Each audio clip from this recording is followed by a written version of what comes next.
Siguro ay alam na alam po ninyo ang nangyari. Viral po itong nangyari sa isang eskwelahan.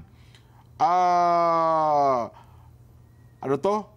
Colonel Ruperto Abellon National School, Barangay Ginsihanon, Lauan, Antique. Doon naman sa pagsusuot ng uniforme, Nung toga. Oo. sa graduation, mukhang ito'y napagkasunduan sa meeting ng mga parents. Ng parent-teacher session. Oo, parents. Hindi naman kasali si principal. Oo. Nung napagkasunduan yon, ang sabi niya ay ang dapat sundin yung kung ano yung nandun sa DepEd order. Ayun. Ang nasa DepEd order daw, dapat simple lang. Wag magarbo. So bago itong graduation, may utos na yung principal. Sundin yung DepEd order, parang gano'n. Na hindi na kailangan magtoga. At kung ano lang, simple lang isagawa yung kanilang graduation ceremony. Okay, tapos dumating ang araw ng graduation. Napagkasunduan ng mga magulang, magtotoga yung mga anak nila. Ayun. Nagtoga sila. Na hindi alam nung principal na magtotoga sila. Hindi niya alam. Kasi ang alam niya ay meron nga daw order na gano'n. Ayun. So, nung nakita niya sa araw na mismo ng graduation, mga nakatoga kayo Doon na siya nagalit. Oo. Ang sabi niya, hindi naman ito. Dapat ito ay sundin natin, law and order. Kung ano yung nasa tuntunin, yun ang dapat na sundin. Ayun. Kasi mga bata pa kayo Kung lumaki kayong ganyan, ano pang gagawin nyo, di ba? Parang may katwiran din si principal. May katwiran nga, kung yun lang pagbabatayan, di ba? Pagbabatayan natin, ano? Sabi naman ng teacher na humarang, hindi. Napagkasunduan na nga namin at saka hindi naman, tinuturoan nyo. Tinan mo si Jen, ayun, Oo nga. Pogi, di ba? Ba't ako yung naituro mo, ma'am, sir? Naka-uniforme na nga lahat Di ba? Nakatoga na lahat. Nakatoga naghubad tuloy si Tutoy. Yung isa namang eksena na dyan, may umiyak na estudyanteng babae. Kasi pinahuhubad nga yung toga nila. Minsan ka nga lang naman magtoga, di ba? Pero ako naman yung principal, andyan na naman lahat na pagkasuda. Oo. Naglabas naman ng utos, tapos ginawa pa rin nila. Totoo yun. Hindi naman ata pinilit yung mga estudyante na magsuot ng toga. Di ba? Eto pa. Nilinaw naman ito naman talaga, nilinaw din naman ng DepEd na hindi naman bawal magsuot ng toga. Kasi ang alam ko dyan, optional dapat. Ang ano dyan ay kung gagastos yung mga magulang. At halimbawa, mayroong mga ayaw, hindi mo pwedeng pilitin. Ayun. Di ba, na magtoga. At magsuot ng kung ano-anong mamahalin. Kasi kung magiging batayan lang, hindi kami makapagdalo sa graduation kasi wala kaming toga, wala kaming pang-rent. Ayun ang siguro. Yun ang iniiwasan. Sapagkat dito, may kakayahan naman ata yung estudyante. Wala naman ata nagrereklamo. Wala nga. At saka minsan, mas mura pa nga magtoga totoo naman. Kasi halimbawa, puro luma yung damit mo. Okay, puro maliliit. Di mapipilitan kang bumili ng bago. Ay kung pinatungan mo ng toga, nirent mo, mas mura yun. Sasauli mo lang pagkatapos yan. Yes, mas mura. Magkano ba toga ngayon ng rent? Parang 500 data, maghapon Parang gano'n, kung di ako nagkakamali. Eto, pakinggan natin yung paliwanag ni sino yan? Mga teacher Benjo Basas.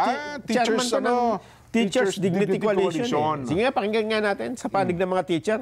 Ano ba talaga pamantayan sa pagsusunod ng toga? Dahil alam naman nila yan Sa amin, nagkakaisa po kami dyan sa Teachers Dignity Coalition na napakahalaga ng toga. At ito po ay source ng inspiration ng mga bata, di ba? Challenge. Imagine, Ma'am Pat, Ma'am Ali, 13 years na naghintay yung mga bata. Di ba? Basic education natin yan, 13 years mula kinder And this is the last day of their basic education is schooling. So, hindi mo pa ba ibibigay, pagkakait mo pa ba yung pag-usuot ng toga? Napakahalaga niyan sa ating mga pamilya. May ma-display ka man lang na nagtapos yung anak ko, na nakatoga yung anak ko, na tumatanggap ng diploma yung anak ko sa stage na nakatoga. Abay, that is something na for the most of our Filipino families, of our parents po. Di ba? So, Ayun. Tama din naman, no?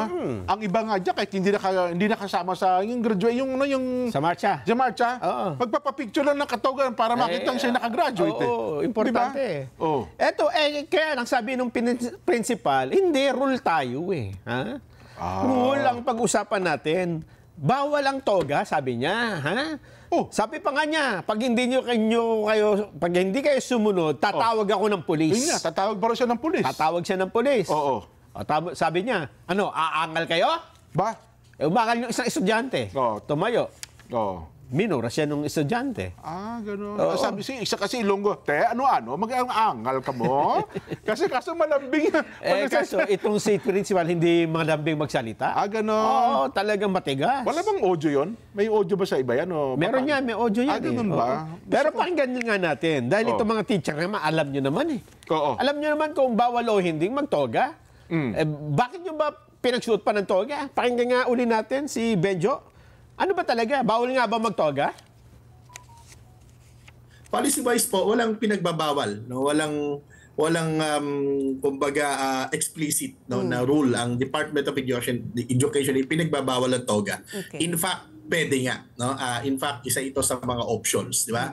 Ang pinagbabawal po ng DepEd ay extravagant attire during graduation. No? Pero extravagant attire kasi medyo subjective yan, no? What is extravagant to you may not be extravagant for me, di ba?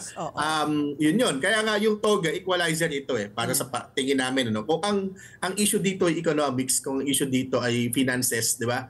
Equalizer yung toga. Kasi you can rent toga, no, for as low as 200 pesos or even less, di ba?